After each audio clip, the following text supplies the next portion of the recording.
नमस्कार। हमारी ये सीरीज चल रही है how to read and what to read.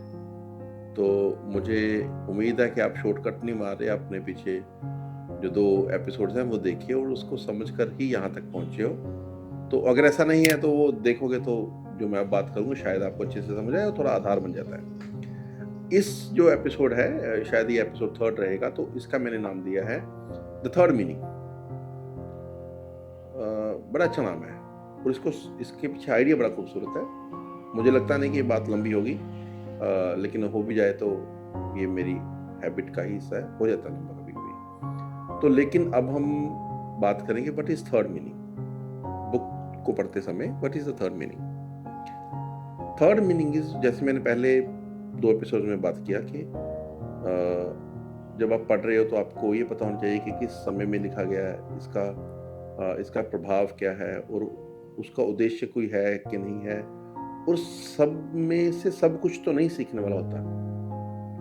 बहुत सी चीजें, जैसे मैं भी बोल रहा हूँ, तो इसमें सारा कुछ वो नहीं है जो मैं बोल ही रहा हूँ, है ना।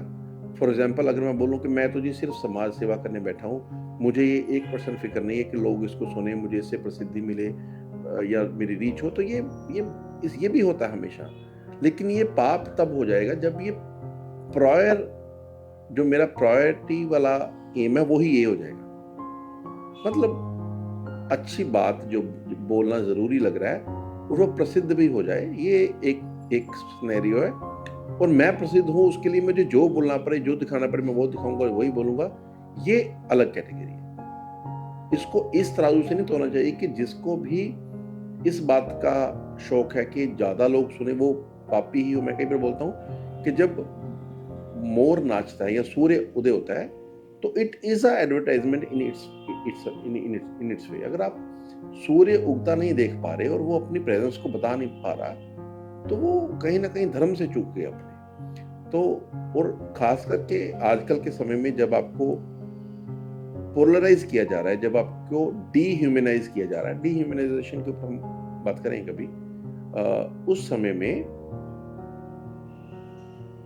वो बातें करना जो हमें ह्यूमन बनाए, जो हमें हमारे ह्यूमन होने के एसेंस को जागृत भी करे, उसके साथ जोड़े भी, तो ये करना जरूरी होता है। तो अब हम उसी कॉन्टेक्स्ट में बात करें कि जब आप कोई बुक पढ़ रहे हो तो उसके पहले ही मीनिंग को अगर मैं मान लूंगा तो I could be a radical thing. किसी आदमी को रेडिकल करना बहुत ईजी है, उसको उस तरह की और आजकल हम हो रहे हैं थ्रू, जैसे फॉर एग्जांपल 4 लोग फोन चला रहे हैं और उसको उसी टाइप की रील्स शो होगी, उसी तरह का कंटेंट शो होगा जिस तरह का वो आदमी पहले है, या ऐसे कह लो जिस तरह की चीज को देखकर मुझे गुस्सा आए। मुझे पॉलिटिकल पार्टी ए पसंद नहीं है और जैसे ही मैं उसको देखता हूँ इमीडिएटली मैं अपने लाइकली थॉट वाले आदमी को दिखाने की, बताने की, बोलने की कोशिश करता हूँ। तो इससे उस रील का रीच, उस रील का व्यूअरशिप बढ़ रहा है। तो actually I am being threatened from that political party ए, लेकिन मैं इनडायरेक्टली उसी के बारे में बात करके आई एम गिविंग, और मेरा रिस्पॉन्स फियर के प्रति, डर के प्रति ज्यादा स्ट्रॉन्ग है, और जो चीज मेरे को अच्छी लगती है उसको अच्छा लगे और and I will swipe up. तो इसलिए मेरे फोन के ऊपर वो चीज ज्यादा आएगी जो मुझे थ्रेटन करे, जो मुझे ये बताए कि world is being ruled by some external forces. तो इस तरह की जो चीजें, इसलिए ज्यादातर लोग ये बिलीव करते हैं। हर धर्म को 2 चीजें लगती हैं। एक, हम हर धर्म को ये लगता है कि हमारा धर्म खतरे में है। सबको लगता है, सबको। मैं और हिंदू, मुस्लिम, सिख, ईसाई, जैनी, बौद्धी, पारसी, इतने की नहीं बात कर रहा। दुनिया में जितने भी धर्म है जिनके आपको नाम भी नहीं पता होंगे, 300 से ऊपर होंगे छोटे बड़े मिलाकर, सबको ये लगता है कि हमारा धर्म खतरे में है। और सबको एक बार और बड़ी मजेदार लगती है, उनको सबको ये लगता है कि एक दिन हमारा ही रूल दुनिया के ऊपर होगा। तो ये बड़ी मेरे को इंटरेस्टिंग लगती है कि हम सभी लोग ऐसे इस बात को मान रहे हैं। This is very questionable thing. खैर, हम बात कर रहे हैं थर्ड मीनिंग की। वही देखो, हैबिट है ना, शॉर्ट हो सकता था लेकिन थोड़ी सी बात खींच रहा हूं। लेकिन शॉर्ट फॉर्म में अगर आपको बताऊंगा तो मुझे लगता है कि वो आपके अंडरस्टैंडिंग के साथ जस्टिस नहीं, आप मेरे से। अच्छा, 2 चीजें हैं। आप मेरे से कन्विंस हो जाओ, दिस इज वन थिंग, और आपको मेरी बात की समझ आ जाए, understanding, that is second thing, और आपको ये मेरी बात का बोध हो जाए, दिस इज थर्ड थिंग। तो वार्तालाप में भी 3 मीनिंग होते हैं, तो तीसरे मीनिंग के ऊपर लेकिन अब इस वक्त पढ़ने में हम बात करेंगे। वार्तालाप में भी मैंने तीसरा मीनिंग समझा दिया। तो पढ़ने में पहला मीनिंग तो वो है जो बुक पढ़ते हुए मुझे समझ आ रहा है। मैंने पहली बार पढ़ा, जो मैं समझा अपनी बुद्धि से, अपने आइडिया से। मेरे पास बहुत सारे प्री एस्टेब्लिश्ड आइडियाज हैं और सारे आइडियाज उस बुक के आइडिया के साथ सिंक्रोनाइज नहीं है, उस बुक के आइडिया को पसंद नहीं करते, या फिर उस बुक के आइडिया को बहुत ज्यादा पसंद करते हैं। तो अब मेरे को लग रहा है इल्यूजन में आ गया कि देखा, मैं तो पहले ही सोचता था बुक भी ये बोली, कितना सही बात है। तो ये पहले मीनिंग की 2 पॉसिबिलिटीज हैं। तो दोनों ही रूप में पहला ही मीनिंग आया है।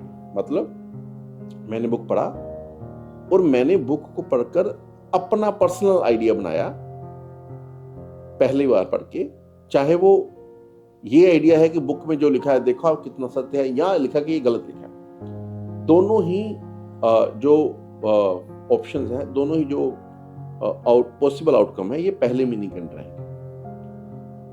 दूसरा मीनिंग वो है कि मैं थोड़ा सा गहराई में गया और अब मैं बुक लिखने वाले की, किताब लिखने वाले की भावना और उसका angle of viewing the world भी समझ सका। This is second meaning. इसके लिए थोड़ा सा मुझे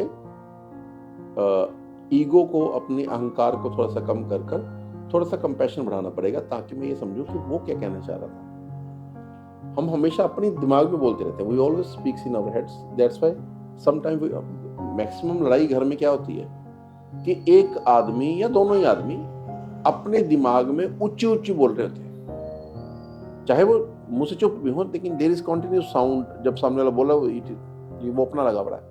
तो that's why we lose the basic human interaction, और यहां से कॉन्फ्लिक्ट स्टार्ट होते हैं। तो यही बुक्स के साथ भी होता है। When you read some book, there is always a supportive और against voice in your head which is even more louder than the book itself। तो वो आपको दूसरे मीनिंग को छूने में रोक देती है। तो दूसरा मीनिंग तब होगा जब आप अपना अहंकार, अपनी ईगो थोड़ा कम करोगे। अब आप उसका एंगल थोड़े से कंपैशनेट भाव के साथ, थोड़ा सा सद्भावना, थोड़ी मोहब्बत, थोड़ा प्यार से देख सकोगे। अब आपको ये लगेगा कि वो क्या कहना चाहता था। तो ये एक अच्छा प्लेटफॉर्म है बुक को पढ़ने वाला। और इस प्लेटफॉर्म में जो रीडर आते हैं उनको मैं पहली बार रीडर कहता हूं। उसके पीछे तो पता नहीं क्या एजेंडा ही है कोई, जो फर्स्ट मीनिंग वाले हैं। तो थर्ड मीनिंग जिसके ऊपर हमारा एम है वो है जब आप कोई एक आइडिया आपने पढ़ा, फर्स्ट मीनिंग, लिखने वाला क्या कहना चाहता था या किताब क्या कहना चाह रही है, दूसरा मीनिंग, या उसका एंगल क्या है, दूसरा मीनिंग, और आपकी मीनिंग और दूसरे मीनिंग में जो आपस में इंटरेक्शन हुई और उस आइडिया को आपने पूरे वर्ल्ड के ऊपर लगाकर चेक किया, कहां तक इसकी रीच है, कितना ही इफेक्टिव है भी है या नहीं है। तो दुनिया की कसौटी में रखकर चेक किया, और अब उस आइडिया से भी आपने इसको सिंथेसाइज किया।